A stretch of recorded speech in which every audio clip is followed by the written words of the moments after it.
Hello' বন্ধু বান্ধৱীসকল, আজি মই আপোনালোকলৈ এটা কবিতা লৈ আহিছোঁ। এই কবিতাটো শিক্ষক দিৱসৰ কবিতা। মই লিখা এই কবিতাটো কেনেকুৱা লাগিল আপোনালোকে শুনি কমেণ্ট কৰি নিশ্চয় জনাই দিব। চ' প্ৰথমে এই কবিতাটো শুনি লওক। শিক্ষক দিৱস। মই ভাল পাওঁ শিক্ষকক, ভাল পাওঁ ৰাধাকৃষ্ণনৰ দৰে চিৰমঞ্চক, শ্ৰদ্ধা জনাওঁ তেখেতৰ কৰ্মৰাজিক।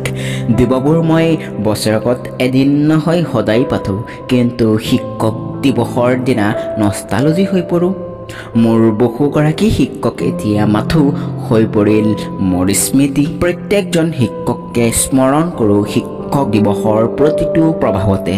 মন উৰি যায় মোৰ শৈশৱ কাললৈ, চকুৰ আগত বাঢ়ি উঠে ধকধকীয়া বগা চৰিয়া আৰু কলা চশমাৰ তলৰ ৰঙা চকুবোৰ।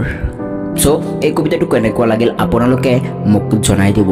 চ' আশা কৰোঁ মই লিখা এই কবিতাটো আপোনালোকে ভাল পাইছে।